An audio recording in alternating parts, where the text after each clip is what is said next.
নমস্কার শ্রোতা বন্ধুরা, গল্প কথার আসরের আজকের বৈঠকে যোগদান করার জন্য অশেষ ধন্যবাদ। আমি রুদ্র দত্ত। আরম্ভ করতে চলেছি একটি শ্রুতি পুস্তক, প্রেমেন্দ্র মিত্রের কল্পবিজ্ঞান উপন্যাস মনু দ্বাদশ। প্রেমেন্দ্র মিত্রের বেশ কিছু লেখা আমরা এই পডকাস্টের গোড়া থেকেই পাঠ করেছি, আর তাঁর সাহিত্য, বিশেষ করে তাঁর কল্পবিজ্ঞান সম্পর্কেও আগে কিছু কথা বলেছি। কিন্তু এর আগে তাঁর যেসব কল্পবিজ্ঞানের গল্প পাঠ করেছি তার থেকে মনু দ্বাদশ বেশ খানিকটা স্বতন্ত্র।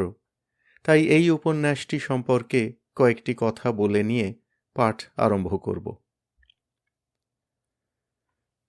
কল্পবিজ্ঞান লেখার একটি প্রধান উপায় হল লেখকের বর্তমান সময়ে গল্পকে উপস্থাপন করা, কিন্তু তারপর সেই পরিচিত পরিস্থিতির মধ্যে বিজ্ঞানের কল্পিত অগ্রগতির ফলে সম্পূর্ণ নতুন যেসব ঘটনা ঘটতে পারে তাই নিয়ে গল্প রচনা।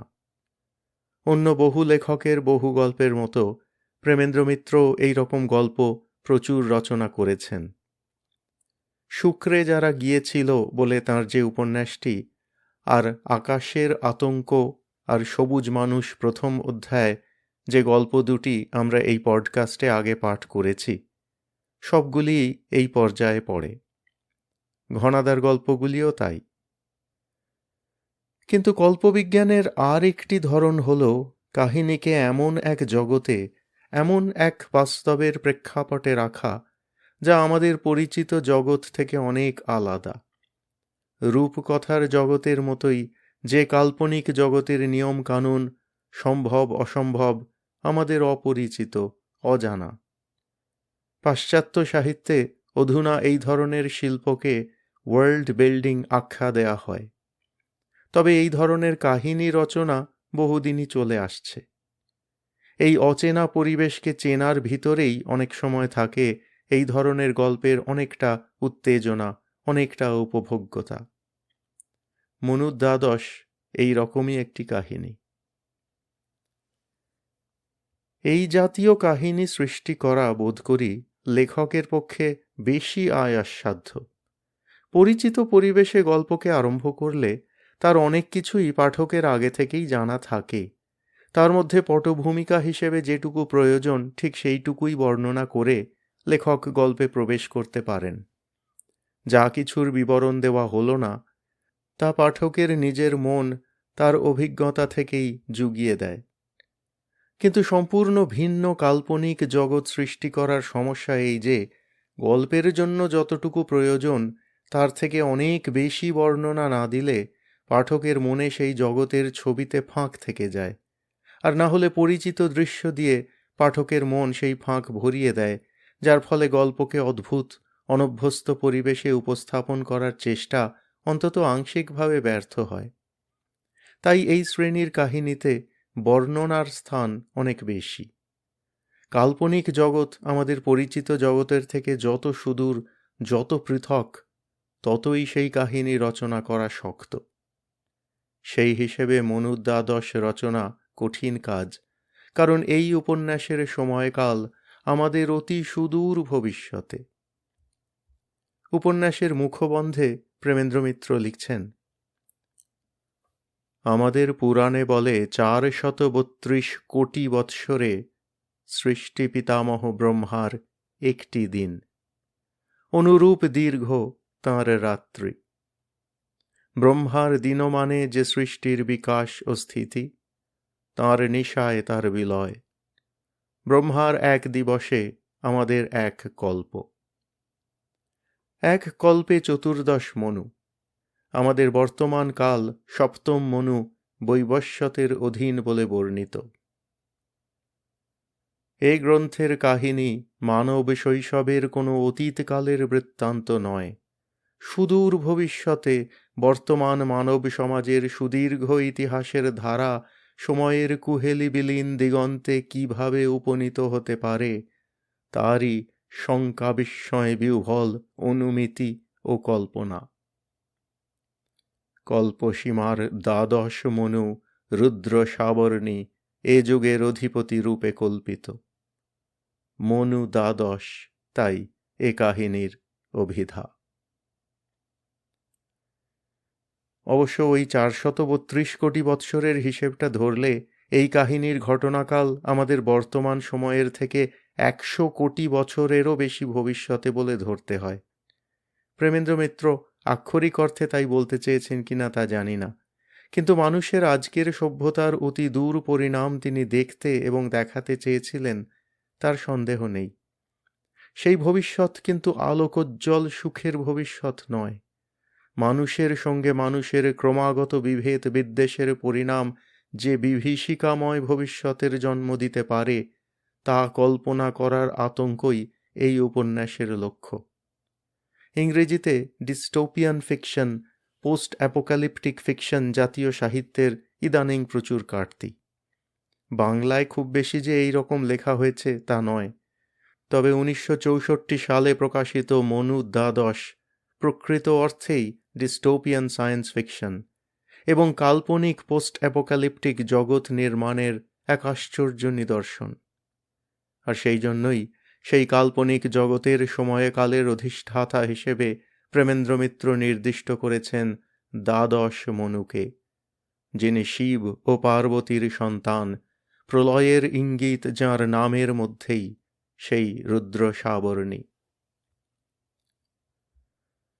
অতিদূর বিস্তীর্ণ সময়কালের কথায় এই মন্বন্তর প্রসঙ্গ সহজাতভাবে চলে আসে বলেই কিনা জানি না, এই উপন্যাস রচনা করতে প্রেমেন্দ্র মিত্র যে ভাষার আশ্রয় নিয়েছেন তা পুরাণ বা মহাকাব্যের কথাই স্মরণ করিয়ে দেয়। সাধু ভাষা নয়, কারণ ক্রিয়াপদগুলি সাধারণ চলিত বাংলাতেই লেখা, কিন্তু শব্দচয়ন প্রধানত তৎসম শব্দ থেকে এবং কোথাও কোথাও বেশ শক্ত অপ্রচলিত শব্দ। সম্ভবত একটা ইতিহাস সুলভ গাম্ভীর্য এবং মহত্ব এই কাহিনীর মধ্যে সঞ্চার করতেই এই রকম ভাষার প্রয়োগ। তারই একটি নিদর্শন, সাধারণত আমরা যাকে অধ্যায় বা পরিচ্ছেদ বলে থাকি, এই বইতে সেগুলিকে উল্লাস বলে উল্লেখ করা হয়েছে। প্রথমবার পড়তে গিয়ে আমি রীতিমতো ঘাবড়ে গেছিলাম। কাহিনীকে পরিচ্ছেদে ভাগ না করে উল্লাসে ভাগ করার মধ্যে বিশেষ কিছু মানে আছে মনে করেছিলাম, কিন্তু তারপর বাংলা একাডেমির সংক্ষিপ্ত অভিধানে দেখলাম উল্লাস শব্দের দ্বিতীয় একটি অর্থই হল গ্রন্থের পরিচ্ছেদ। শেষ একটি কথা বলে নিয়ে পাঠ আরম্ভ করব। এই কাহিনী 10টি উল্লাসে মানে পরিচ্ছেদে বিভক্ত। এই প্রতিটি উল্লাসের একটি করে নাম আছে এবং সেই নামগুলি একেবারেই অপ্রচলিত কথা। প্রথম যখন এই কাহিনী পড়েছি নামগুলিকে বোধহয় না ভেবেই পেরিয়ে গিয়েছিলাম, কিংবা ভেবেছিলাম যে শব্দগুলির কোনো মানে নেই। পরে যখন আবার পড়েছি ততদিনে প্রেমেন্দ্র মিত্র যে ঠিক কোন শ্রেণীর বৈদগ্ধ এবং বুদ্ধিমত্তার মানুষ সেটুকু বোধ হয়েছে। সেই জন্য নামগুলির মানে জানবার জন্য কৌতূহল হয়েছে। সন্ধান করে যেটুকু বুঝতে পেরেছি তা আপনাদের জানাচ্ছি। 10টির মধ্যে 9টি নাম নিঃসন্দেহে ভারতীয় প্রাচীন ন্যায়শাস্ত্রের এক একটি সূত্রের নাম। প্রায় নিঃসংশয়ে বলা যায় 10মটিও তাই, কেবল আমি তার কোনো উল্লেখ খুঁজে বার করে উঠতে পারিনি। যেমন উপন্যাসের মাঝামাঝি একটি উল্লাসের নাম খলে কপতিকা। অলঙ্কার শাস্ত্রে খলে কপত ন্যায় মানে কোনো একের দ্বারা যে কাজ হতে পারে না, সেই রকমই অনেকে মিললে সেই কাজ হয়ে যেতে পারে। যেমন একটি কপত ধান মাড়াইয়ের স্থানে এসে কিছুই করতে পারে না, কিন্তু বহু কপত এসে বসলে তারা সব ধান শেষ করে দিতে পারে। এই পরিচ্ছেদে গোষ্ঠী নেত্রীর বিরুদ্ধে বেশ কিছু সাধারণ নাগরিকার বিরোধিতার কথা আছে, কাজেই পরিচ্ছেদের নামটির তাৎপর্য সহজেই বোঝা যায়। শেষের দিকের একটি উল্লাসের নাম সিংহাবলোকন। শিকার করার পরে সিংহ যেমন একবার পিছনের দিকে তাকিয়ে দেখে নেয়, সাহিত্যে কোনো এক বিশেষ কথায় এসে এর আগের যে সব জায়গার সঙ্গে এই কথার যোগাযোগ আছে তার পুনরুল্লেখ করে নেওয়াকেই সিংহাবলোকন বলে। আর সত্যি এই পরিচ্ছেদে গল্পের কয়েকটি চরিত্র, যাদের কিছু আগে ছাড়াছাড়ি হয়ে গেছিল, তাদের পুনর্মিলন ঘটে। 10টি উল্লাসের প্রতিটির নামের মানে যতদূর বুঝতে পেরেছি তা বলে আপনাদের ধৈর্যচ্যুতি করব না শ্রোতা বন্ধুরা। আমার এই ভূমিকা আমাদের অন্যান্য ভূমিকার মতোই আমাদের ওয়েবসাইটে থাকবে, সেইখানে বরং সেগুলিকে জুড়ে দেব। এখন শুধু এইটুকুই বলা উদ্দেশ্য ছিল, পরিচ্ছেদগুলির অদ্ভুত ও অচেনা নামগুলি শুনে দয়া করে মনে করবেন না যে সেগুলি বানানো বা অর্থহীন কথা, যেমন ছোটবেলায় এই উপন্যাস পড়ার সময় আমি বোকার মতো ভেবেছিলাম। আসলে এগুলি প্রেমেন্দ্র মিত্রের বিস্তৃত জ্ঞানের পরিচায়ক এবং আমাদের সাংস্কৃতিক ঐতিহ্যের সঙ্গে এই কাহিনীর যোগসূত্র নির্দেশ। মনু দ্বাদশ বোধহয় সাধারণ পাঠকের কাছে প্রেমেন্দ্র মিত্রের অপেক্ষাকৃত অপরিচিত গল্প, কিন্তু বাংলা কল্পবিজ্ঞানের পাঠকদের কাছে এই কাহিনী সুপরিচিত এবং শ্রেষ্ঠ বাংলা কল্পবিজ্ঞানের একটি উজ্জ্বল নিদর্শন হিসেবে এখনও পরিচিত বলেই মনে হয়। প্রখ্যাত বৈজ্ঞানিক এনাক্ষী চট্টোপাধ্যায়, যিনি নিজে কল্পবিজ্ঞান লেখিকাও ছিলেন এবং যার গল্প আমরা আগে এই পডকাস্টে পাঠও করেছি, মনু দ্বাদশের ইংরেজি অনুবাদ করেছিলেন। আজ সেই কাহিনী আপনাদের কাছে নিয়ে আসতে পেরে ভালো লাগছে। নাতি দীর্ঘ উপন্যাস, 3টি এপিসোডে পাঠ শেষ হবে।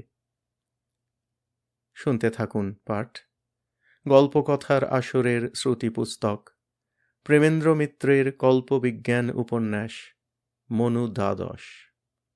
এই এপিসোডে প্রথম পর্ব।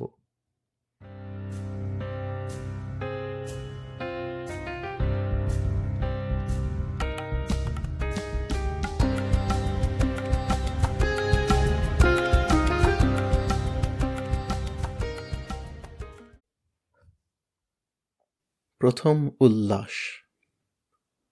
অন্ধচটক। গহন অরণ্যই বলা যায়। লতায় পাতায় গুঁড়িতে শিকড়ে ঝুড়িতে জড়াজড়ি মৃত্যুর ফাঁদ।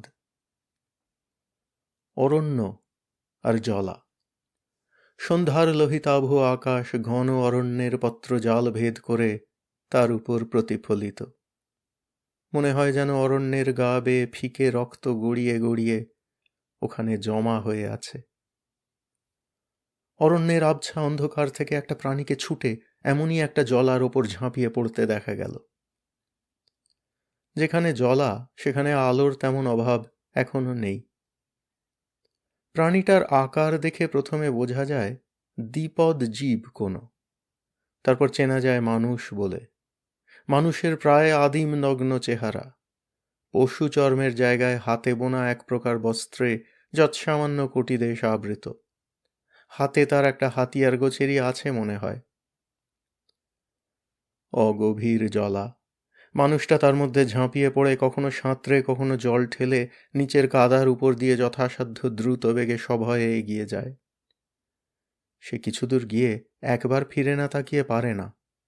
ঠিক সেই মুহূর্তে ফাঁস দেওয়া একটি রজ্জু তার উপর অব্যর্থ লক্ষ্যে নিক্ষিপ্ত হয়। চোখের নিমেষে সে ফাঁস তার মাথা দিয়ে গলে তার দুটি বাহু সমেত দেহটাকে সুদৃঢ় বন্ধনে বদ্ধ করে। তারপর চলে টানাটানি। মানুষটা প্রাণপণে কাদার মধ্যে পা দিয়ে চেষ্টা করছে সে প্রচণ্ড আকর্ষণের বিরুদ্ধে যোঝবার, কিন্তু কাদায় পা বসাবার মতো দৃঢ় আশ্রয় নেই, ক্রমাগতই পিছলে যাচ্ছে। হাত দুটি তার উপরন্তু দড়ির ফাঁসে বাঁধা পড়ে অকর্মণ্য। ধীরে ধীরে বড়শিতে গাঁথা মাছের মতো দেখা যায় সে অসহায়ভাবে তীরের দিকেই আকৃষ্ট হচ্ছে। সন্ধ্যার রঙে রাঙা জলার জল ঘোলাটে কর্দমাক্ত হয়ে উঠছে তার নিষ্ফল সংগ্রামে। এমন নির্মম দড়ির ফাঁসে কে তাকে টানছে? কে নয়, কারা? জঙ্গল যেখানে জলার ধার পর্যন্ত নেমে এসেছে সেখানে দুটি মূর্তিকে দেখা যায়। বলিষ্ঠ হাতে তারা অমোঘভাবে শিকারকে একটু একটু করে তাদের কাছে টেনে আনছে। 4টি বলিষ্ঠ হাত, কিন্তু পেশিবহুল কর্কশ নয়, কেমন যেন একটু পেলব সৌষ্ঠবের আভাস সে বাহুতে আছে। থাকা অস্বাভাবিক নয়, কারণ বলিষ্ঠ হাতে ফাঁস দেওয়া রজ্জুতে শিকারকে যারা টানছে তারা স্পষ্টই পুরুষ নয়, স্ত্রীলোক। নারী মূর্তি দুটিও যেন আদিম, লজ্জা নিবারণের মতো সামান্য দেহবাস আছে মাত্র, তাতে সুগঠিত নারী দেহের রূপ আরো ভালো করে ফুটে উঠেছে। এ রূপ বিস্ময়কর, কোমলে কঠিনে মিলে অপরূপ। দুই নারী মূর্তি একদিক দিয়ে যেন পরস্পরের বিপরীত। একজনের চুল স্বর্ণাভ, দেহবর্ণ সুগৌর, আরেকজনের মাথার কালো কেশ মেষলোমের মতো কুঞ্চিত, গায়ের রং ও নিকষ কৃষ্ণ। কোনো কবি উপস্থিত থাকলে হয়তো ভাবতে পারত একজন যেন উষা ও অন্যজন রাত্রি। এই দুই নারীকে একত্র দেখবার মতো একটি মাত্র যে পুরুষ সেখানে উপস্থিত, তার মধ্যে কবি কল্পনা যদি থাকত, তবু উপমা ভাবার মতো তখন তার অবস্থা নয়। দেহের সমস্ত শক্তি দিয়ে সে তখন তার বন্ধন থেকে মুক্তি পাবার জন্য ব্যস্ত। শেষ পর্যন্ত মুক্তি সে পেল, পেল তার হাতের হাতিয়ারটুকুর কল্যাণে। হাতিয়ারটা ছোড়াও নয়, তরোয়ালও তাকে বলা যায় না, মাঝামাঝি একটা হ্রস্ব কৃপাণ জাতীয় অস্ত্র। নারী শিকারীরা যখন তাকে সবলে টানছে, তখন কোনো রকমে হাতের হাতিয়ারটা শুধু কবজির জোরে খাড়া করে রেখে ফাঁসের দড়িতে সে ঘর্ষণ করবার চেষ্টা করে গেছে।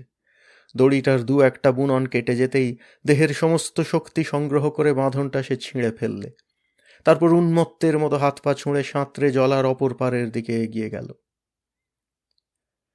কাটা ছেঁড়া ফাঁস নতুন করে তৈরি করে আর তখন ছোঁড়বার বোধহয় সময় নেই।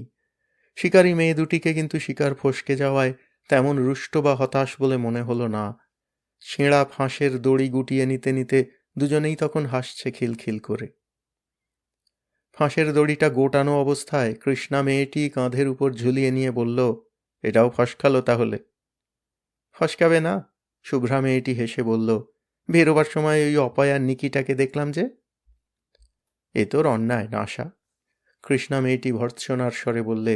নিকি যদি অপয়া হয় তাহলে আমরা কি পেরেছি এ পর্যন্ত একটা কাউকে ধরতে?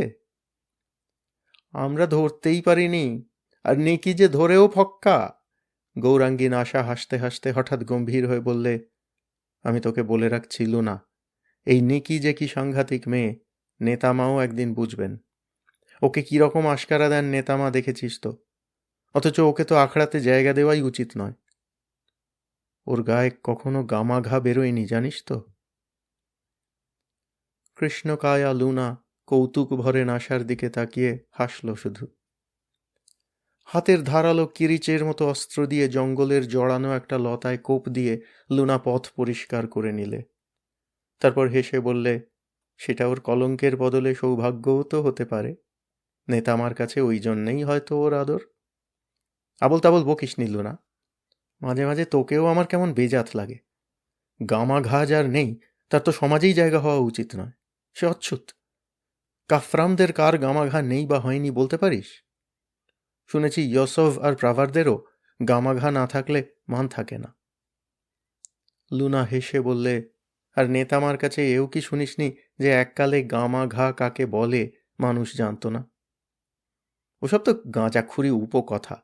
নাশা বিরক্তই হয়ে উঠল। তাহলে তো মানুষ একদিন সব জায়গায় গিজগিজ করত, পাহাড়ের মতো কুঁড়ে বেঁধে থাকত, পাখিদের মতো আকাশে উড়ত। এসব ছেলেবুলানো গল্প সত্যি বলে মানতে হয়, বিশ্বাস করতে হয় যে আমাদের মতো আখড়া করে নয়, মেয়ে পুরুষ একদিন জোড়ায় জোড়ায় থাকত। তোর এসব বিশ্বাস হয় না নাশা? তোর হয়? না, ঠিক হয় না, তবে ভাবতে ভালো লাগে। সন্ধ্যার অন্ধকার ইতিমধ্যে গাঢ় হয়ে এসেছে। আকাশে মেঘের রক্তিমা গেছে মিলিয়ে। অন্ধকার জঙ্গলের ভেতর দিয়ে পথ চিনে যাবার চেষ্টাতেই কালা ধলা দুই সখীর আলাপে ছেদ পড়ল।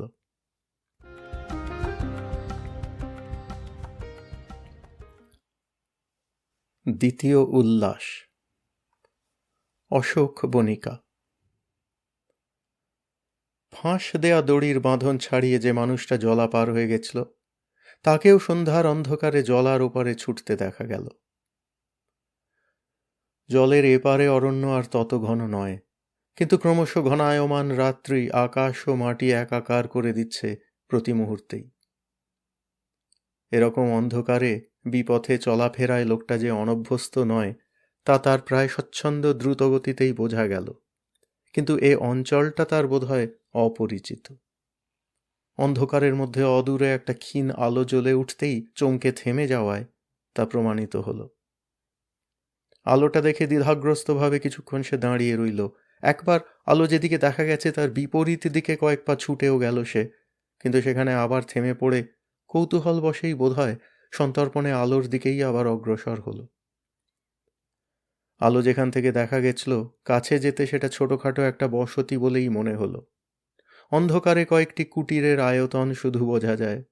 কুটির কটির চারিধারে নিচু জংলি গাছের বেড়া। আলোটি একটি কুটিরের ফাঁক দিয়েই আসছে। লোকটা কিছুক্ষণ বেড়ার ধারে দাঁড়িয়ে জায়গাটা ঠাহর করবার চেষ্টা করলে, তারপর ফিরে যাবার জন্য দুপা বাড়িয়েই ভয়ে একেবারে যেন কাঠ হয়ে দাঁড়িয়ে পড়ল।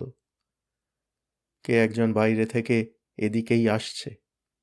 জঙ্গলের লতাগুল্মে তারই পায়ের শব্দ। নিঃশব্দে রুদ্ধ নিঃশ্বাসে দাঁড়িয়ে পড়া সত্ত্বেও আগন্তুক তার উপস্থিতি টের পেয়েছে মনে হলো। জিজ্ঞাসা করলে, কে ওখানে? গলার স্বরে প্রশ্নকর্তাকে পুরুষ বলেই বোঝা গেল। শুধু তাইতে নয়, পরিচয় জিজ্ঞাসার অনুগ্র ধরনেও লোকটা আশ্বস্ত হলো কিনা কে জানে। তার জবাবে অন্তত রুদ্ধশ্বাস আতঙ্কের আভাস আর পাওয়া গেল না। প্রাভার ভুবন, সে অকম্পিত কণ্ঠে জানালে। ভুবন? আগন্তুকের কণ্ঠে বিস্মিত আনন্দই প্রকাশ পেল এবার। দ্রুত পদে সে কাছে এগিয়ে এসে দাঁড়াল। ভুবন নিজের অনিচ্ছাতেও স্বাভাবিক সাবধানতায় একটু পিছিয়ে গেছিল, কিন্তু আগন্তুকের পরের কথায় তাহারও আশ্চর্য পরিবর্তন দেখা গেল। ভয় পাবার কিছু নেই ভুবন, আমি দুরু। দুরু, তুমি এখানে কেন? ভুবন এগিয়ে গিয়ে সবিস্ময়ে দুরুকে জড়িয়ে ধরলে। আলিঙ্গনবদ্ধ দুরু বললে, সে কথা আমিই তো তোমায় জিজ্ঞাসা করতে চাই, কিন্তু এখানে নয়, ভেতরে চলো, আমার নিবাসে। তোমার নিবাস এখানে? দুরুর সঙ্গে বাইরের বেড়ার একটি আগড় সরিয়ে ভেতরে যেতে যেতে ভুবন বিস্ময় প্রকাশ করলে। উত্তর না দিয়ে দুরু তাকে যে কুটিরটি থেকে আলো দেখা গেছিল তারই ভেতর নিয়ে গিয়ে একটি কাষ্ঠাসনে বসতে ইঙ্গিত করলে।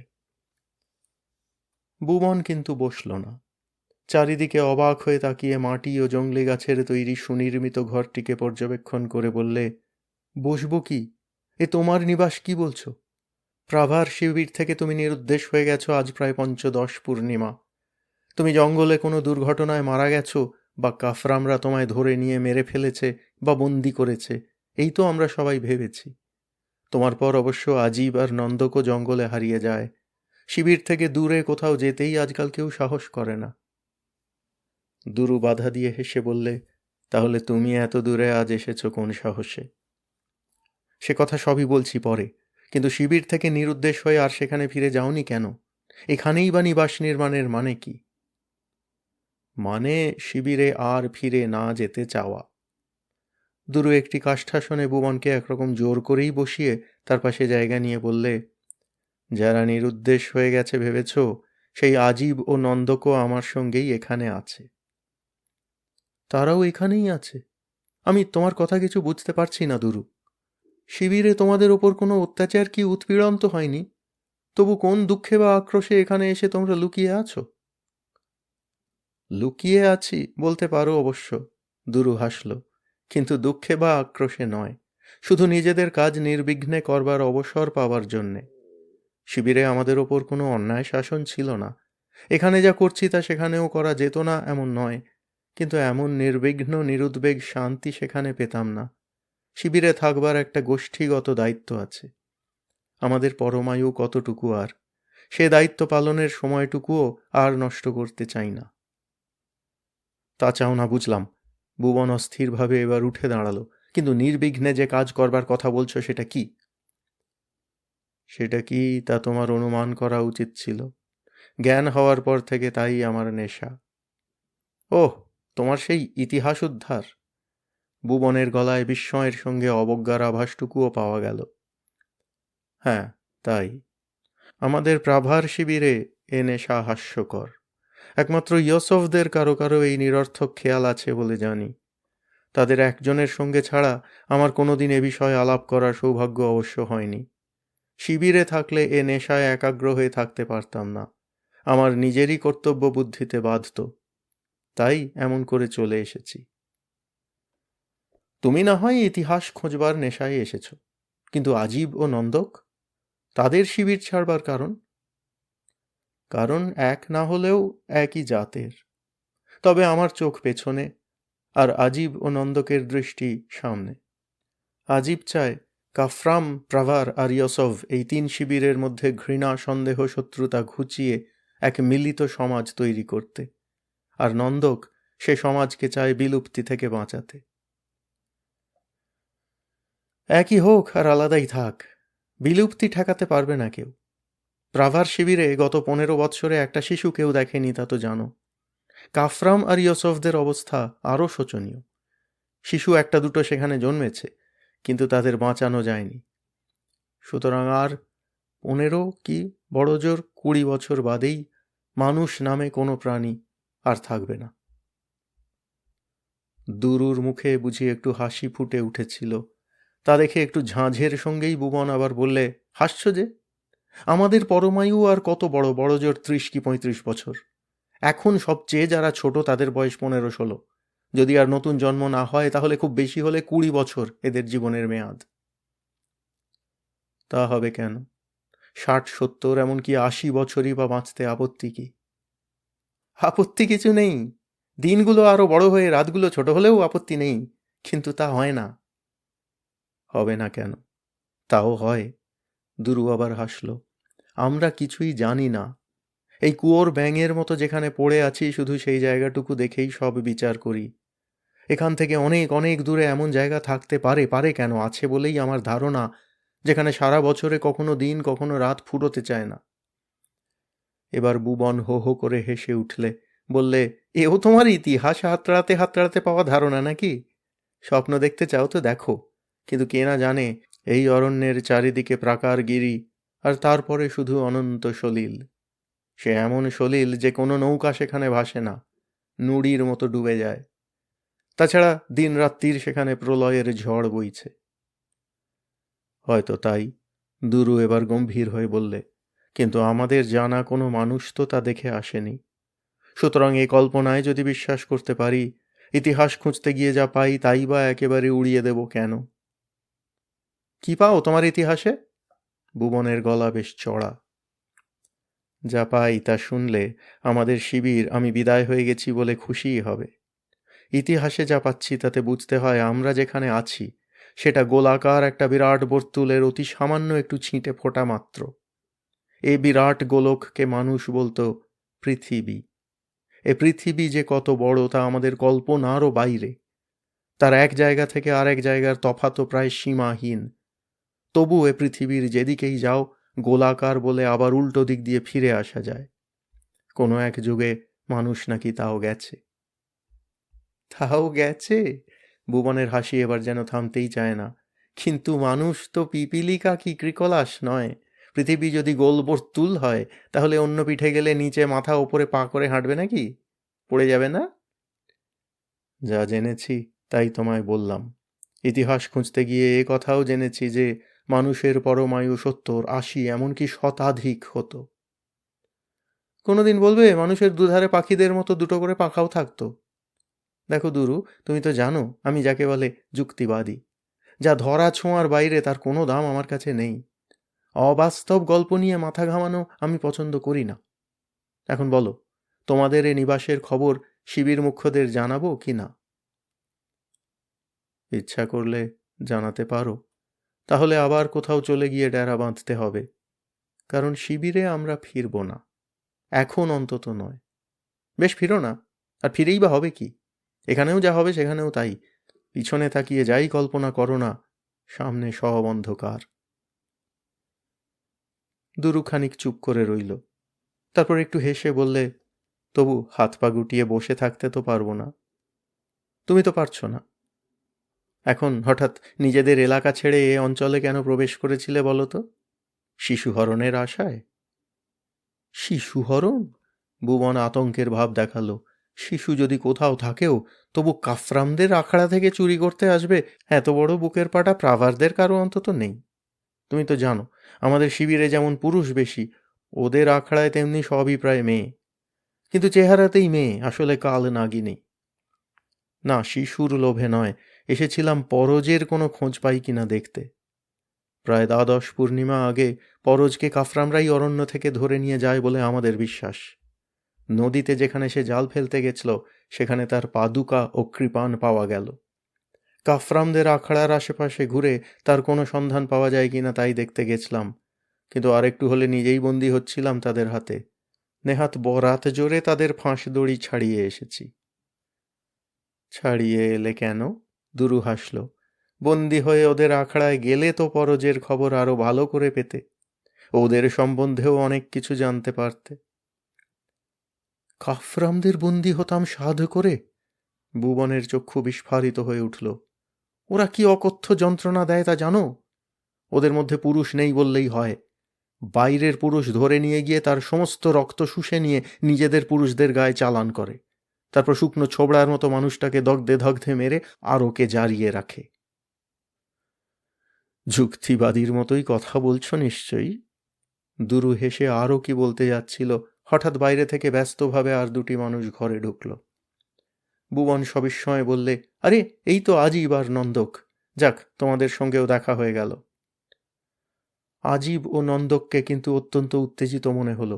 ভুবনকে দেখে চিনতে পেরেও সামান্য একটু মাথা নেড়ে সম্ভাষণ জানাবার পর প্রথমে আজিব বললে, শুনতে পাচ্ছ দুরু? বহু দূরের একটা পটহধ্বনি তখন কুটিরের ভেতরেও অস্পষ্টভাবে শোনা যাচ্ছিল। কান পেতে একটু শুনে ভুবনই প্রথম উৎসাহ ভরে বলে উঠল, এ তো কাফরামদের ডঙ্কা। নিশ্চয়ই কোনো বন্দী ওদের পালিয়েছে, হয়তো পরজই হবে। দুরু মাথা নাড়লে। সঙ্গে সঙ্গে নন্দক বললে, না, এ সে ডঙ্কা নিনাদ নয়। এ ডঙ্কার আওয়াজ শুনে বোঝা যাচ্ছে কাফরামদের আখড়ায় যা অবিশ্বাস্য তাই ঘটেছে। সে অবিশ্বাস্যটা কি? কাফরামদের খপ্পর থেকে বন্দি পালানোই কি কল্পনাতীত ব্যাপার নয়? ভুবন জিজ্ঞাসা করলে অস্থিরভাবে। হ্যাঁ, ওরা যাদের ধরে নিয়ে যায় তাদের পালাবার খবর পাওয়া যায় না বললেই হয়। আজিব বুঝিয়ে বললে, কখনো সখনো আখড়ার বাইরের জঙ্গলে আমরা প্রাভাররা বা ইয়োসোভেরা নিজেদের শিবিরের লোককে ওদের কাছ থেকে ছলে বলে ছাড়িয়ে নিয়ে গেছি মাত্র। কিন্তু তার জন্য যে ডঙ্কা ওদের আখড়ায় বাজে, এ ধ্বনি তার থেকে আলাদা। কি বোঝাচ্ছে তাহলে এই ডঙ্কা নিনাদে? ভুবন সশঙ্ক ঔৎসুক্যের সঙ্গে জিজ্ঞাসা করলে। বোঝাচ্ছে যে ওদেরই কেউ স্বেচ্ছায় আখড়া ছেড়ে পালিয়েছে, না অপহৃত হয়েছে, সে বিষয়ে ওরা নিঃসন্দেহ নয়। তাহলে তো আবার সেই হানাহানি কাটাকাটি শুরু। নন্দক হতাশার নিঃশ্বাস ফেললে। হ্যাঁ, দুরু গম্ভীর স্বরে বললে, ওদের সমাজের এই একটি অলঙ্ঘ্য নির্দেশ। ওদের দল ছেড়ে কেউ কোথাও যেতে পারবে না, যদি যায় তো তার নিস্তার নেই। সমস্ত আখড়া এক প্রাণ এক দেহ হয়ে যেমন করে হোক তাকে খুঁজে আনবেই চরম শাস্তি দিতে। মরে গেলেও পার পাবে না কেউ, জীবিত কি মৃত হোক, তার দেহের শেষ বিশ্রাম ওদের নিজস্ব সমাধি ক্ষেত্রে। ওদের কেউ এই নির্বুদ্ধিতা করেছে কিনা জানি না, কিন্তু নিজেকে শুধু নয়, আমাদের সকলকে সে বিপন্ন করেছে। প্রাভার আর ইয়োসফদের ওপরই ওদের সন্দেহ ও আক্রোশ প্রথমে গিয়ে পড়বে। চলবে ক্ষমাহীন ক্ষান্তিহীন সংগ্রাম, যতদিন না পলাতকের সন্ধান মেলে। পলাতক নয়, বলো পলাতকা। নন্দনের স্বর বেশ তিক্ত। ওদের মধ্যে পুরুষ আর কজন, আর তাদের পালাবার মতো পৌরুষ নেই। যে পালিয়েছে সে নারী নিশ্চয়। সেজন্যই ব্যাপারটা অবিশ্বাস্য মনে হচ্ছে। শিবির বাসের স্মৃতিতে এ ব্যাপার কখনো হয়নি। কি কারণে ওদের আখড়ার কেউ পালাতে পারে তা বুঝতে পারছি না। তার চেয়ে নিজেদের বিপদের পরিমাণটা বোঝবার চেষ্টা করো, আজিব চিন্তিত মুখে বললে। এতদিন নির্বিবাদে আমরা এখানেই থাকতে পেরেছি, কিন্তু এখন ওদের আক্রোশের আগুন আমাদের মূল শিবিরকেই রেহাই দেবে না। আমরা তো শুকনো উড়ো পাতা মাত্র। তার মানে কি বুঝতে পারছো তো? দুরুর কণ্ঠ বিষণ্ণ। প্রাণী হিসেবে মানুষ এমনিতেই লুপ্ত হতে বসেছে। হঠাৎ দৈবের কৃপা না হলে, কিংবা আমাদের গবেষণায় কোনো উপায় খুঁজে না বের করতে পারলে, আর 20 কি বড় জোর 30 বছরের মধ্যেই মানুষ বলে কেউ থাকবে না। এই অতর্কিত হিংসার বন্যা সেই সমাপ্তিই আরো দ্রুত এগিয়ে দেবে। দুঃখ এই যে মানুষের বিলুপ্তি রোধ করবার জন্য যারা ইতিহাসের লুপ্তবিদ্যা উদ্ধার করে নতুন উপায় আবিষ্কারের তপস্যা করছে, তারা তাদের সাধনা শেষ করবার সময়টুকুও পাবে না। সময় পেলে সত্যিই কোনো উপায় আবিষ্কৃত হতে পারে বলে তোমরা আশা করো? ভুবন ব্যাকুলভাবে জিজ্ঞাসা করলে। নিশ্চয় করি, দৃঢ়স্বরে জানালো নন্দক। অন্তত শেষ মুহূর্ত পর্যন্ত ওই আশা নিয়েই কাজ করে যেতে চেয়েছিলাম। শুধু আমরা তিনজনা নয়, আজীব গাঢ় বিষণ্ণ স্বরে বললে, আমি জানি ইউসুফদেরও কয়েকজন সাধক এই একই সাধনায় তন্ময় হয়ে আছে। সে সাধনা আর শেষ করবার সুযোগ হবে না। কেন হবে না? উত্তেজিত হয়ে উঠল ভুবন। তোমাদের সব কথা আমি ভালো করে বুঝি না। তোমাদের আশা আকাঙ্ক্ষা স্বপ্ন নিয়ে পরিহাসি করেছি এতদিন, কিন্তু এতটুকু দাম যদি তোমাদের সাধনার থাকে, তাহলে তা কিছুতেই ব্যাহত হতে দেওয়া হবে না। যে আত্মঘাতী সংগ্রামে মানুষের ভবিষ্যতই বিপন্ন, তার মূল কারণই দূর করতে হবে আগে। যে পলাতকাকে ফিরে পাওয়ার জন্য কাফরামদের এই ক্ষিপ্ততা, তাকে আমরাও খুঁজব। খুঁজে পেলে নিজেরাই বন্দি করে ফিরিয়ে দেব ওদের কাছে। এই সংগ্রাম তাহলে তো থামবে? তা থামবে, হতাশ্বরে বললে নন্দক, কিন্তু অনেকগুলো যদি তার আগে কাটাতে হবে। তাছাড়া আমাদের কিংবা ইউসুফ শিবিরের মনোভাব তো তোমার অজানা নেই। কাফরামদের ঢিলের বদলে পাটকেল ছোঁড়বার জন্য সবাই ক্ষেপে উঠবে। তাদের আখড়া পালানো মেয়ে খুঁজে ফিরিয়ে দেবার জন্য একটা আঙুলও নাড়বে না কেউ। তাহলে আমি একাই খুঁজব। ভুবনের গলা ধীর অথচ কঠিন। আমার চেয়ে সেরা শিকারী কোনো শিবিরে আছে বলে আমি মানি না। আমি সমস্ত পাহাড় জঙ্গল তন্ন তন্ন করে খুঁজব। দরকার হলে তিমির কন্দরের ভিতরে গিয়েও সন্ধান করব। যেমন করে হোক সে সর্বনাশিনীকে আমি জীবন্ত বা মৃত ওদের হাতে তুলে দেবই। এই আমার মৃত্যুপণ প্রতিজ্ঞা, আজ এই মুহূর্ত থেকেই। ভুবন নিজের প্রতিজ্ঞার অটলতা প্রমাণ করতেই তৎক্ষণাৎ কুটির থেকে অন্ধকারে বেরিয়ে গেল। তার চলে যাওয়ার সঙ্গে সঙ্গে সুদূর ডঙ্কাধ্বনি দ্রুত ও স্পষ্ট হয়ে উঠল যেন আরও। মনে হলো ডঙ্কাধ্বনি নয়, ও যেন শঙ্কিত বিহ্বল রাত্রিরই উদ্দাম হৃদস্পন্দন। একাগ্রভাবে তিনজনে কিছুক্ষণ সে ধ্বনি তরঙ্গ শোনবার পর আজিব বললে, তুমি তো ওদের ডঙ্কাধ্বনির ভাষা আমাদের চেয়ে ভালো করেই জানো। এখন কি বলছে ঠিক স্পষ্ট বুঝতে পারছি না, তুমি পারছ? পারছি। দুরুর মুখ গম্ভীর। যে নিরুদ্দিষ্টা তার উদ্দেশ্যে প্রথমে বলছে, যেখানেই তুমি থাকো অনন্যা, নেতামার আহ্বান তুমি শুনতে পাচ্ছ। স্বেচ্ছায় তুমি যাওনি আমরা জানি, তবু যদি সত্যিই তা গিয়ে থাকো, তাহলে চরম শাস্তি এড়াতে হলে সূর্যোদয়ের আগে তোমার আখড়ায় ফেরা চাই। সূর্যোদয়ের পর আর তোমার এখানে জায়গা হবে না। স্বেচ্ছায় হোক অনিচ্ছায় হোক, যেখানেই তুমি গিয়ে থাকো, তোমায় আমরা জীবিত কি মৃত খুঁজে আনবই। তারপর আমাদের দুই শিবিরকে শুনিয়ে বলছে, কাফরামদের এ অপমান যারা করেছে তাদেরও সূর্যোদয় পর্যন্ত সময় দেয়া হচ্ছে। সূর্যোদয়ের মধ্যে যদি অপহৃতাকে ফিরিয়ে দেবার প্রতিশ্রুতি না দেওয়া হয়, তাহলে কাফরামদের সঙ্গে আমৃত্যু সংগ্রামের জন্য প্রস্তুত হও। তিনজনেই নীরবে খানিক দাঁড়িয়ে রইল এ কথা শোনবার পর। কয়েক মুহূর্ত বাদে নন্দকী প্রথম কথা বললে। সমস্ত উত্তেজনা পার হয়ে এসে তার কণ্ঠ এখন শান্ত ও দৃঢ়। নিরীহ অসহায় দুর্বল জেনে কাফরামরা আমাদের পরীক্ষা করে নিয়ে এতদিন তাচ্ছিল্য ভরে এখানে থাকতে দিয়েছে। তাদের অবহেলায় অবজ্ঞায় আমাদের নিজেদের কাজ আমরা করে যেতে পেরেছি নির্বিঘ্নে, কিন্তু আর তা সম্ভব নয়। শিবিরে ফিরে গিয়েও আর আমরা নিরাপদ হব না।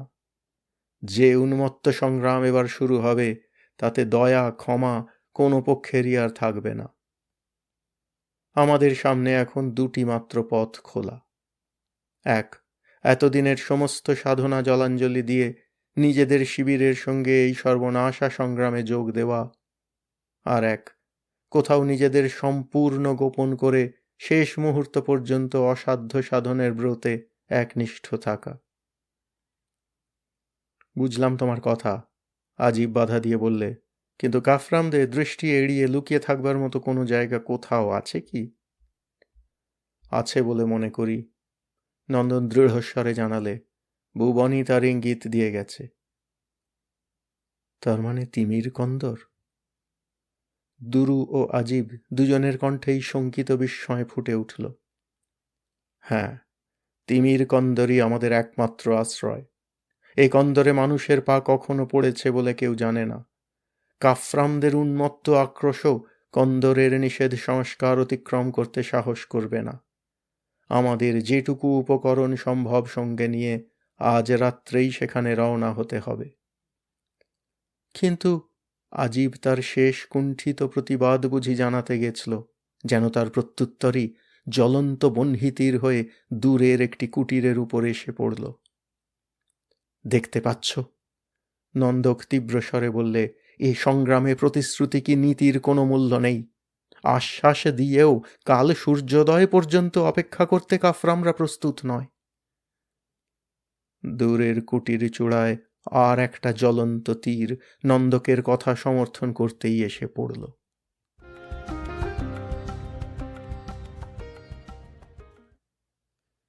তৃতীয় উল্লাস, সন্ধ্যাংশ প্রাপিত।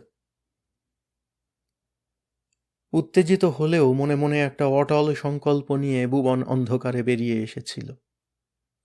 এই অঞ্চলটা তার তেমন চেনা নয়। কাফরামদের সঙ্গে সাক্ষাৎ ও সংঘর্ষ এড়াবার জন্য প্রাভার ও ইয়োসোভেরা পারতপক্ষে এদিকে আসে না। বহুকাল আগে, কৈশোর তখনও সে পার হয়নি, আহত একটা ঝাঁকালো হরিণের অনুসরণ করে একবার এদিকে এসে পড়েছিল। এদিকের অরণ্যভূমির সঙ্গে সেইটুকুই ছিল তার পরিচয়। তারপর এই দ্বিতীয়বার এসেছিল পরজের সন্ধান করতে। এই সন্ধান শিবির সভার নির্দেশে নয়, শিবির সারথীরা বরং এই সন্ধান নিরর্থক বলেই সাব্যস্ত করেছিল। ভুবন এসেছিল তার নিজের গরজে। শিবির জীবনে সকলেই বন্ধু। পৌরাণিক কাহিনীতে পিতৃস্নেহ বলে যে দুর্বলতার কথা শুনেছে, অনেকটা তারই মতো। অথচ পরজের সে পিতা নয়, এমনকি সহোদর ভ্রাতাও নয়। দুজনে প্রায় একই বয়সী। পিতৃপরিচয় তাদের শিবিরে বহুকাল অচল। মাতৃপরিচয় নিয়েও কেউ মাথা ঘামায় না। শিশুর জন্ম বহুকাল তাদের শিবিরে হয়নি। যখন হতো তখন বছর তিনেক মাত্র মাতৃনিলয়ে শিশু ও মাতা একত্র স্থান পেত। তারপর থেকেই কৈশোর না পার হওয়া পর্যন্ত বালক বালিকাকে থাকতে হতো মণ্ডলাবাসে, বয়স্কদের থেকে পৃথকভাবে। শিবির জীবনের শিক্ষা দীক্ষা, জীবন রহস্যের পাঠ গ্রহণ সব সেইখানে। প্রাভার শিবিরে বহুকাল থেকে নারী ক্রমশ বিরল হয়ে আসছে। তাদের সময় মণ্ডলাবাসে 12টি কিশোরের মধ্যে 3টি মাত্র কিশোরী ছিল। মণ্ডলাবাসের নীতি অনুযায়ী তাদের 12 জনেরই এই 3টি কিশোরীর সঙ্গে যৌবনলীলার অভিনয় করার কথা। পরজ কিন্তু সেই কিশোর বয়সেই বিরূপ ছিল এসবের প্রতি। মণ্ডলমুখ্যের ভর্ৎসনা ও শাসনের ভয় সে অগ্রাহ্য করত। ভুবন তখন থেকেই নিজের চেয়ে পরজের জন্যেই চিন্তিত হতো বেশি। পরজকে পক্ষপুটে রক্ষা করবার মতো একটা অদম্য ব্যাকুলতা সে তখনই অনুভব করেছে। মঙ্গলা আবাসে থাকতেই তার এবং পরজের মাতা যে ভিন্ন তা সে জেনেছিল। পিতার সঙ্গে তো নয়ই, মণ্ডলাবাসে মাতার সঙ্গেও দেখাশোনার কোনো রীতি নেই। তবু কোনো কোনো জননী আদিম বাৎসল্যের প্রেরণায় সন্তানকে দেখবার আশায় মণ্ডলাবাসের আশেপাশে ঘোরাঘুরি না করে পারত না। পরজের জননীকেও সে আসতে দেখেছে এইভাবে, এবং সে উপস্থিত থাকলেও শুধু পরজকেই আদর করাতে বুঝেছে পরজের মাতার সঙ্গে তার কোনো সম্পর্ক নেই। পরজ অবশ্য নিজের জননীর এই স্নেহের উচ্ছলতাতেও কেমন যেন অস্বস্তি বোধ করত, যথাসম্ভব এড়িয়েও চলতে চাইত। তাই মাতৃস্নেহের এ ধরনের উচ্ছ্বাস শিবির জীবনে একান্ত বিরল। পরজের তাতে অস্বস্তি অনুভব করা তাই হয়তো ঠিক অস্বাভাবিক নয়। কিন্তু আরও বহু ব্যাপারে পরজ একটু দল ছাড়া অদ্ভুত প্রকৃতির ছিল সেই বয়স থেকেই। ভুবনের তার প্রতি মমতা ও আকর্ষণের কারণ তাই কিনা কে জানে। সেই মণ্ডলাবাসে শৈশব কৈশোর কাটিয়ে যৌবনে শিবির সেবক হওয়া পর্যন্ত পরজ ও তার সৌহার্দ্য বেশিরভাগ একতরফা হলেও অটুট থেকেছে। ভুবন শিবির সমাজের শ্রেষ্ঠ শিকারী হয়ে উঠেছে দিনে দিনে। সকল দিকেই সহজাত ক্ষমতার পরিচয় দিলেও পরজ কোনো বিষয়েই শ্রেষ্ঠত্ব অর্জন করতে পারেনি, শুধু যেন আগ্রহের অভাবে। দুরু, নন্দক কি আজীবের মতো উদ্ভট কোনো নেশাও তার মধ্যে কখনো দেখা যায়নি। দুরুর ইতিহাস উদ্ধারের তন্ময়তা, আজীব ও নন্দকের দুর্বোধ সব খেয়াল শিবিরে তখন পরিহাসের খোরাক জুগিয়েছে। এক ধরনের নির্দোষ অপ্রকৃতিস্থতা বলেই ধরে নিয়ে সবাই এদের প্রতি করুণাই অনুভব করেছে মনে মনে। পরজ তা করেনি। বহু সময় পরজকে এদের সঙ্গে গভীর আলোচনায় ব্যয় করতে দেখে ভুবন বিস্মিত হয়েছে তখনই। কিন্তু এই কৌতূহলটুকুর পরিচয় দেওয়া ছাড়া পরজ তাদের পথের পথিক হওয়ার কোনো লক্ষণ দেখায়নি। দুরু, নন্দক ও আজীব যখন নিরুদ্দেশ হয়, তখন অবশ্য ব্যাপারটাকে স্বেচ্ছা অপসারণ বলে শিবিরে কেউ সন্দেহ করেনি, দুর্ঘটনা বলেই ধরে নিয়েছিল। এমন দুর্ঘটনা যার মধ্যে ভিন্ন গোষ্ঠীর হাত থাকা অসম্ভব নয়। শিবির সেবক কেউ নিরুদ্দেশ হলে প্রাভাররা ক্ষিপ্ত হয়ে প্রতিশোধ খোঁজে না। ইউসুফদের সঙ্গে এ বিষয়ে তাদের মিল আছে। পুরুষ বা নারী হরণ তারা স্বাভাবিক বলেই মেনে নেয়। তিনজন শিবির সেবক পরপর নিখোঁজ হবার পর তাদের শঙ্কিত সতর্কতা শুধু কিছুদিন বেড়েছিল। পরজের নিরুদ্দেশ হওয়া কিন্তু সেটুকু ক্ষীণ চাঞ্চল্যও যেন জাগায়নি। শিবির জীবনে ক্লান্তি ও হতাশা ক্রমশই গাঢ় হয়ে আসছে। শিবির সমাজই অমোঘ বিলুপ্তির পথে। 2-4 জনকে অকালে হারালে অস্থির হবার বুঝি কিছু নেই। অস্থির হয়েছিল শুধু একা ভুবন। প্রথম পরজ যে নদী তীর থেকে নিরুদ্দেশ হয় তারই ধারা অনুসরণ করে যতদূর সম্ভব তন্ন করে খুঁজেছে। নদীটি কিন্তু এমন কিছু বড় নয়। তাছাড়া তার অগভীর জলের স্রোত এমন প্রবল নয় যে পরজের মতো দক্ষ সাঁতারুর সেখানে বিপদের সম্ভাবনা। তবু আকস্মিক দুর্ঘটনার কথা ভেবে কয়েকদিন 2 তীরের কোথাও সে সন্ধান করতে বাকি রাখেনি। এ সন্ধানে বিফল হয়ে ইউসুফদের শিবির এলাকাতেও সে ঘুরে বেড়িয়েছে কয়েকদিন, পরজের খোঁজ পাওয়ার আশায়। ইউসুফ ও প্রাভারদের মধ্যে নারী পুরুষ হরণের প্রতিযোগিতা এককালে খুবই প্রবল ছিল। ইদানিং তা প্রায় থেমে গেলেও পরজের সেখানে বন্দী হওয়া একেবারে অসম্ভব নয়। ভাগ্যক্রমে ইউসুফদের সর্ভের সঙ্গে দেখা না হয়ে গেলে আরও কতদিন সেখানে নিষ্ফল সন্ধানে কাটাতে হতো কে জানে। সর্ভ ইউসুফদের এক ব্যতিক্রম। দুরু আর তার সাথীরা এমনকি পরজও যেমন ব্যতিক্রম প্রাভারদের। শিবির জীবনে তারা নিজেদের সম্পূর্ণভাবে মিশিয়ে দিতে কিছুতেই পারে না। ইউসুফ আর প্রাভারদের শিবির সারথীদের মতে তাদের মধ্যে নাকি সুদূর পৌরাণিক বিকৃতি কিছুটা প্রতিফলিত। শিবির সমাজে তাই তারা অনেকখানি অচল। সর্ভকে ভুবন ভালো করে জানবার সুযোগ পেয়েছিল বহুদিন আগে। প্রাভারদের হাতে বন্দী হয়ে সর্ভকে কিছুকাল তাদের শিবিরে কাটাতে হয়। প্রাভাররা শেষ পর্যন্ত প্রচলিত রীতি লঙ্ঘন করে তাকে যে মুক্ত করে দেয় তার আসল কারণ সর্ভের অদ্ভুত অপ্রকৃতিস্থতা। দুরু বা পরজের সঙ্গে সে বিকৃত মনোভঙ্গির কোনো মিল নেই। প্রজননের দিক দিয়ে তার অক্ষমতা প্রমাণিত হওয়ার পরও শিবির বিধি অনুসারে তার প্রাভারদের মধ্যে থাকবার কথা। কিন্তু প্রাভারদের শিবির সারথীরাই সর্ভের আচরণে ও কথায় উদ্ভ্রান্ত উত্ত্যক্ত হয়ে স্বেচ্ছায় তাকে বিদায় দিয়েছে।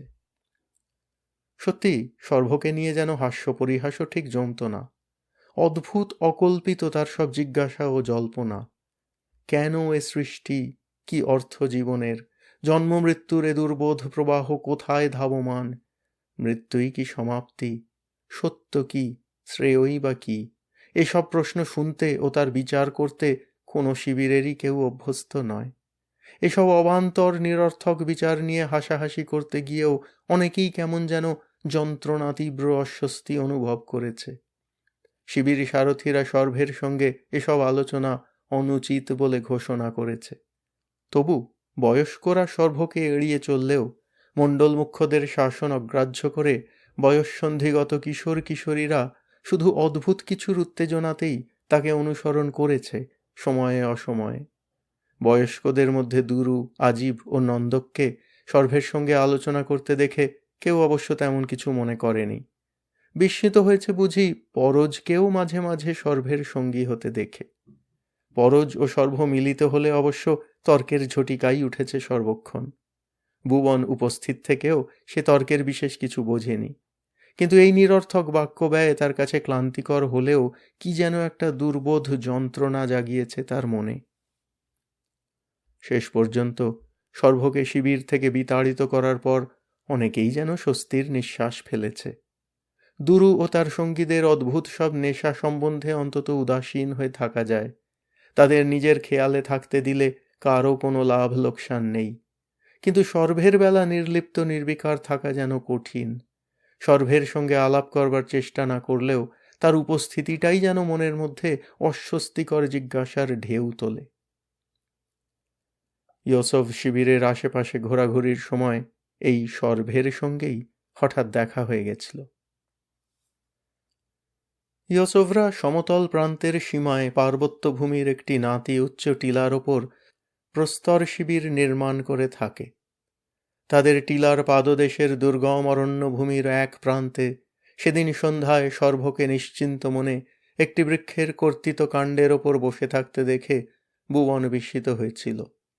প্রথমে সর্ব বলে দূর থেকে চিনতে পারেনি, মনে করেছিল ইউসুফদের কোনো অরণ্য প্রহরী ওখানে বুঝি বসে আছে। পরে অরণ্য প্রহরীর হাতে বা কাছাকাছি ধনুর্বাণ না দেখে সংশয়ান্বিত হয়ে আরও একটু কাছে অগ্রসর হয়ে সর্ব বলে চিনতে পেরেছিল। সর্ভের এইভাবে ঘনায়মান সন্ধ্যায় বসে থাকাও অবশ্য একটু অদ্ভুত। বিশেষ কোনো প্রয়োজন না হলে কিংবা পাহারা না থাকলে সূর্যাস্তের আগেই শিবিরে প্রত্যাবর্তনের নিয়ম সকলের পক্ষেই অবশ্য পালনীয়। সর্বকে চিনতে পেরে সাহস করে সে কাছে এগিয়ে গিয়ে সবিস্ময়ে জিজ্ঞাসা করেছিল, সর্ব, তুমি এখানে? শিবিরে যাওনি? কোনো উত্তর না দিয়ে সর্ব কিছুক্ষণ তার দিকে যেন কৌতুক দৃষ্টিতে চেয়ে দেখেছিল। তারপর হেসে বলেছিল, আমায় আবার বন্দি করতে এসেছ নাকি? চলো, আমি প্রস্তুত। ভুবন অপ্রস্তুত বোধ করে বলেছিল, না না, তোমায় বন্দি করতে আসবো কেন? সন্ধ্যা হয়ে গেছে, তবু শিবিরে না ফিরে গিয়ে বসে আছো দেখে বিস্ময় লাগছে। তাহলে তোমায় দেখেও আমার বিস্মিত হওয়া উচিত। আগেকার মতোই কৌতুক কুঞ্চিত মুখে বলেছে সর্ব, তোমার শিবির আমার চেয়েও দূর মনে হচ্ছে। মনে হবার কি আছে? কত দূর তা তো তুমি জানো। তুমি কি আমায় চিনতে পারোনি?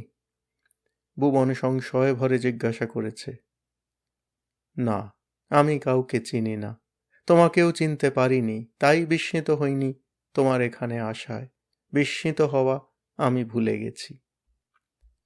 এই আবার সেই অপ্রকৃতিস্থতা শুরু হলো ভেবে উদ্বিগ্ন হয়েছিল ভুবন। সর্ভের সঙ্গে দৈবাৎ সাক্ষাৎ হওয়া সৌভাগ্য সন্দেহ নেই। তার কাছে পরজের সংবাদ পাওয়া এমন কিছু অসম্ভব নয়। কিন্তু একবার এই ধরনের বাতুলতা শুরু করলে আর তার মুখ থেকে সঠিক সংবাদ কিছু বার করা যাবে কি? তবু সর্বকে ঘুরিয়ে ফিরিয়ে আসল প্রসঙ্গে নিয়ে যাবার আশায় ভুবন বলেছিল, তুমি এখন শিবিরে ফিরে যাবে নিশ্চয়। সর্ব মাথা নেড়ে বলেছিল, না, ফিরে যাব না, এগিয়েও যাব না কোথাও। যাওয়া আসার এই করুণ প্রহসনেরই আমি শেষ দেখতে চাই। বলতে বলতে হঠাৎ উত্তেজিত হয়ে উঠেছিল সর্ব। গতি গতি গতি, যেদিকে চাও, যা কিছু ছোঁ, সবই চলছে, শুধু চলছে। কেন? ভাবতে পারো না একবার যে সবকিছু থেমে গেছে? সূর্য অস্ত যেতে গিয়ে অনড় হয়ে আছে দূর পাহাড়ের ওপর লম্বমান। পাহাড়ের নির্ঝর গুহা মুখে আছে থমকে থেমে। পাখির পাখা বাতাসে অচল। বাতাস বইতে ভুলে গেছে তুমি আমি সবাই স্থির, অপরিবর্তনীয়, সৃষ্টিময় অনন্ত নিশ্চলতা, সবকিছুর উপর শেষ চিরন্তন দাঁড়ি। হঠাৎ আবার উচ্চৈঃস্বরে হেসে উঠেছিল সর্ব। তার দিকে যেন অনুকম্পা ভরে তাকিয়ে বলেছিল তারপর, না, এ চরম নিশ্চলতা ভাবতে পারো না, কারণ তুমি আমি চলা দিয়েই তৈরি। কিন্তু কেন? কোথায় চলা? কেন চলা? তখনই ভুবনের মনে হয়েছিল সর্ভের অপ্রকৃতিস্থতা আগের চেয়ে অনেক বেশি বেড়েছে। তার কাছে কোনো সংবাদ সংগ্রহের আশা যখন প্রায় ছেড়ে দিয়ে সরে যাবে কিনা ভাবছে, তখন সর্ব নিজে থেকেই যেন সম্পূর্ণ সুস্থভাবে বলেছিল, আমার কথা গ্রাহ্য করো না ভুবন, এসব আমার নিজেকেই নিজের জিজ্ঞাসা। শুধু সরবে কখনো বলে ফেলি বলে কেউ তা শুনে ভয় পায়, কেউ বিরক্ত হয়। আমি শুধু উত্তরই খুঁজছি না ভুবন, প্রশ্নও খুঁজছি। আমার ধারণা প্রশ্নটা ঠিক মতো ধরতে পারলে উত্তর হয়তো আপনিই মিলে যাবে। একটু থেমে সর্ব আবার বলেছিল, এখন এই শত্রু রাজ্যে কি উদ্দেশ্য নিয়ে হানা দিয়েছ বলো দেখি। আমার অদর্শনে কাতর হয়ে ছুটে আমাকেই দেখতে এসেছ বলে তো মনে হচ্ছে না। উৎসাহ পেয়েও সরাসরি তখনই প্রশ্নটা করতে ভুবন ভরসা পায়নি। ভুবনের দ্বিধা দেখে সর্ব আবার বলেছে, ভয় নেই, ইউসুফ শিবিরে আমি তোমায় ধরিয়ে দেব না। ও শিবিরের আমি কেউ নই, ভাবতে পারো। ওখানে অন্তত থাকি না। শিবিরে থাকো না, তবে থাকো কোথায়? ভুবন প্রশ্ন করেছিল সবিস্ময়ে। যেখানে দেখছ সেইখানেই, হেসে বলেছিল সর্ব। এখান থেকে কোথাও যাবারও দরকার হয় না, ফিরে আসবারও। এসেই অচলতার অভিমুখে প্রথম একটা ধাপ। আবার পাগলামি শুরু হবার উপক্রম দেখে ভুবন উদ্বিগ্নভাবে নিজের কথাটা এবার না তুলে পারেনি। বলেছিল, তোমাদের শিবিরের একটা খবর জানবার জন্যই এদিকে এসেছি। কিন্তু তুমি যে বলছো শিবিরেই থাকো না। বাধা দিয়ে সর্ব বলেছিল, শিবিরে থাকি না বলে তার খবরও রাখি না ভাবছ কেন? হয়তো বেশি করেই রাখি। শিবিরের কোন প্রাচীর দুর্বল সে খবর জানলেও অবশ্য তোমায় দেব না। না, সে খবর নয়। ভুবন আসল প্রশ্নটা এবার করেছিল। পরজকে তোমাদের ইউসুফরা কি ধরে নিয়ে এসেছে জানো? পরজ তাহলে তোমাদের শিবিরে নেই? সর্ব যেন উল্লাসের সঙ্গে বলে উঠেছিল, আমি জানতাম। কি বলছো কি? ভুবন বিমূঢ়ভাবে প্রশ্ন করেছিল, কি তুমি জানতে? তাকে ধরবার ফন্দির কথা? ইউসুফরাই তাহলে তাকে ধরে নিয়ে এসেছে? না না, ইউসুফরা তাকে ধরে আনেনি। আমার কথা তুমি বিশ্বাস করতে পারো, কেউ তাকে ধরেনি। সে নিজেই তোমাদের শিবির ছেড়ে গেছে। যে ঝর্ণার মুখ আমি তার মধ্যে খুলে দিয়ে এসেছিলাম, তাই একদিন তাকে ভাসিয়ে নিয়ে যাবে, আমি জানতাম।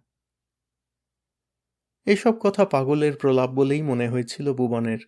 শুনতে তার আর ভালো লাগেনি। ইউসুফদের শিবিরে পরজ যে বন্দী নয়, সে বিষয়ে নিশ্চিন্ত হবার জন্যে শুধু সে আর একবার জানতে চেয়েছিল, পরজ তাহলে তোমাদের এখানে নেই ঠিক জানো? জানি জানি। ইউসুফরা তার কেশাগ্র স্পর্শ করেনি যেমন জানি, তেমনই জানি একদিন যে আমার বিরুদ্ধে সবচেয়ে প্রবল প্রতিবাদ জানিয়েছে, সেই আজ কোনো দুর্গম নিভৃতে আমারই ধ্যানের অচলতায় নিথর হবার জন্য ব্যাকুল। আমাকে পরাস্ত করতে যে তর্কের তুফান সে তুলেছে, তাতে তার নিজের মনের মহাবরণই গেছে সরে। সর্বকে তার উচ্ছ্বসিত প্রলাপের মধ্যেই ফেলে এসেছিল ভুবন। পরজ ইউসুফ শিবিরে নেই, সর্ভের এই খবরটুকুকে বিশ্বাস করা যেতে পারে, সে তখন বুঝেছে। কিন্তু পরজ তাহলে কোথায়? কোনো অপ্রত্যাশিত দুর্ঘটনায় নিশ্চিহ্নভাবে সে নিহত, এ কথা বিশ্বাস করতে প্রবৃত্তি হয় না। সর্ভের অর্থহীন প্রলাপে যে ইঙ্গিত আছে, তাই কি তাহলে সত্য হওয়া সম্ভব? পরজের এই নিরুদ্দেশ হওয়া আত্মনির্বাসন ছাড়া কিছু নয়, এ কথা ভাবতে মন কিন্তু চায় না। পরজকে সম্পূর্ণ সে কখনো ঠিক বোঝেনি, কিন্তু এত বড় পরিবর্তনের কোনো আভাস পরজ তাকে দেবার চেষ্টাও করেনি, মনে হলে একটা অভিমানও জাগে। তবু পরজের এ পরিণতিও বুঝি ভালো, ভালো কাফরামদের হাতে বন্দী হওয়ার চেয়ে। সর্ভের কথা ঠিক না হলে একমাত্র সেই সম্ভাবনা তো বাকি থাকে। সেই নিদারুণ সম্ভাবনার সত্য মিথ্যা যাচাই করতেই চরম দুঃসাহসে নিজের বিপদ অগ্রাহ্য করে কাফরামদের এলাকায় নিঃশব্দে কয়েকদিন কাটিয়েছিল। গতিবিধির গোপনতার জন্য ধনুর্বাণ পর্যন্ত সঙ্গে রাখেনি। এ সন্ধান নিষ্ফলই হয়েছে। অন্য সমস্ত শিবিরে আসন্ন অবলুপ্তির ক্লান্তি ও শৈথিল্য ইতিমধ্যেই দেখা দিয়েছে। কাফরামরা কিন্তু সারাক্ষণ হিংস্রভাবে সজাগ। তাদের বিনিদ্র পাহারার বেষ্টনী গোপনে ভেদ করে যাওয়া অসম্ভব বলেই বুঝেছে ভুবন। কাফরামদের সঙ্গে আর সকলের এ প্রভেদের কারণ কি? প্রাভার ও ইউসুফদের মধ্যে অবশ্যই পুরুষেরই আধিক্য। কাফরামরা যেন এ অসামঞ্জস্যের পাল্লা ঠিক রাখতে অতিমাত্রায় নারী প্রধান। ইউসুফদের মধ্যে পুরুষ নারীর তবু কিছুটা ধরবার মতো অনুপাত আছে।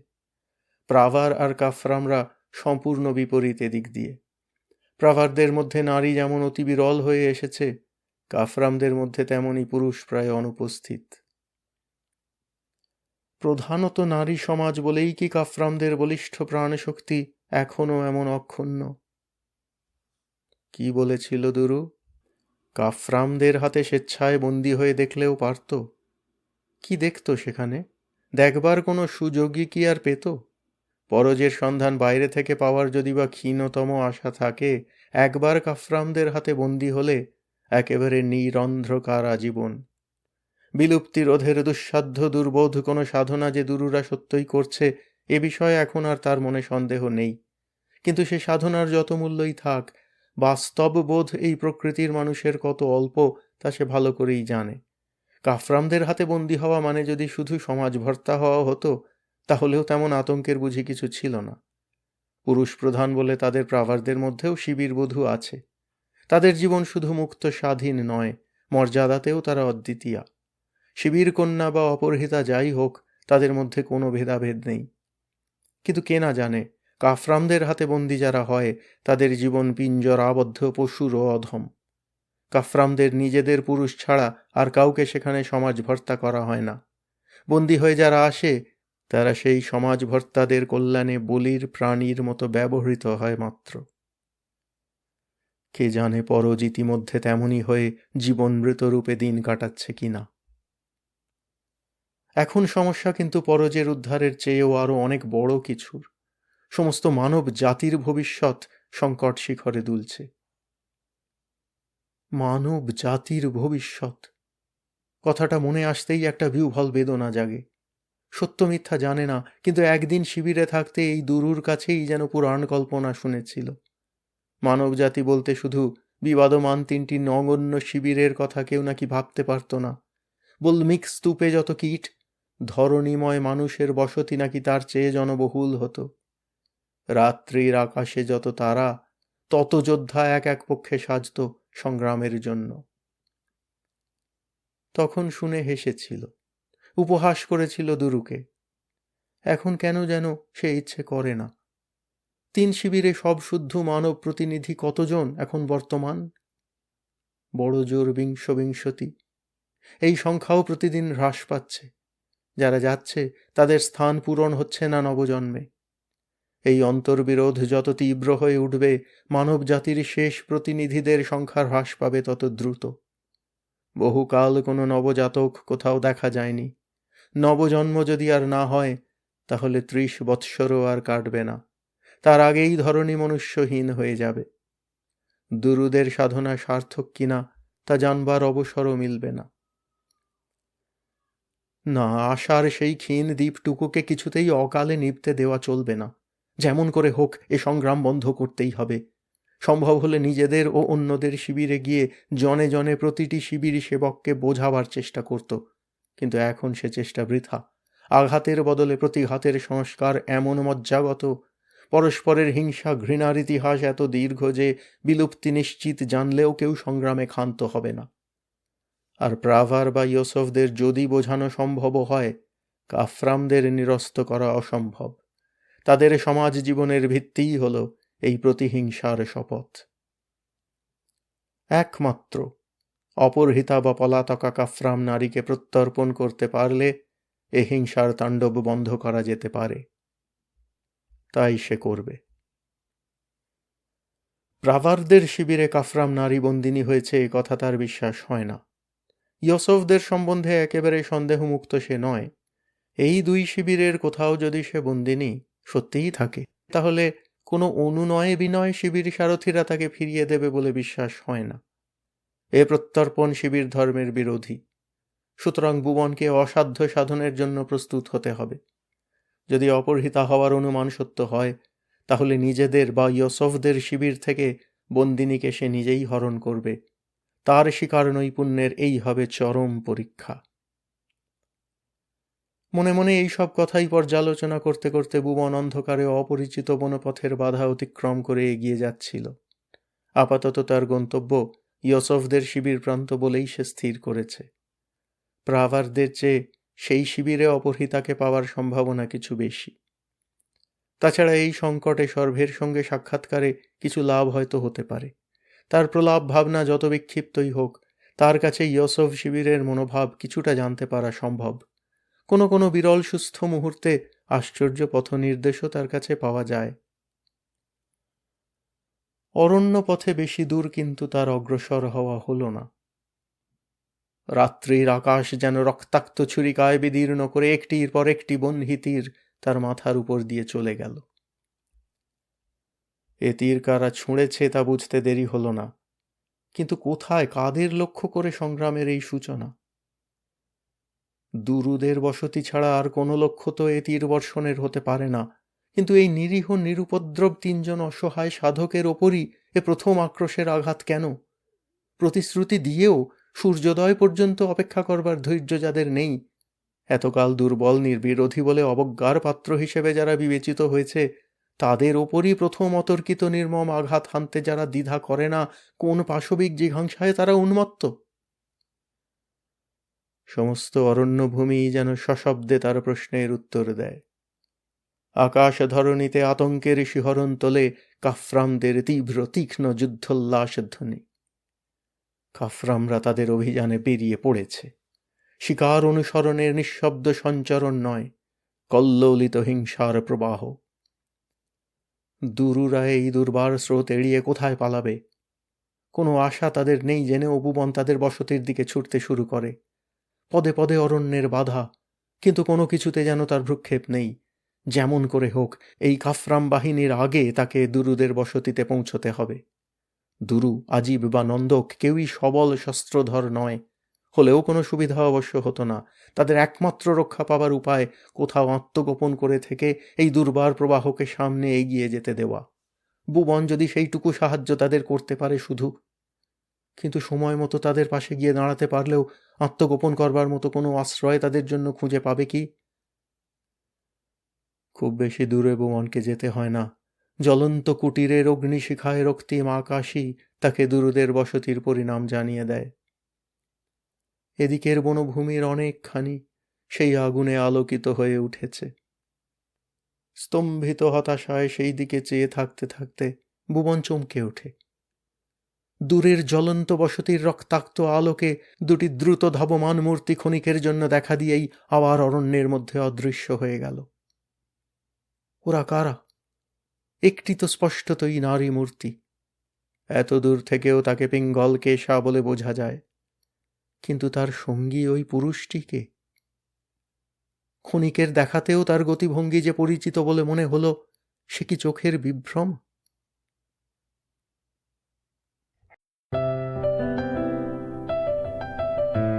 আপনাদের মতামত আমাদের জানাতে ভুলবেন না কিন্তু শ্রোতা বন্ধুরা। আমাদের ওয়েবসাইট golpokothar-asor.org, GOLPOKOTHARASOR.org।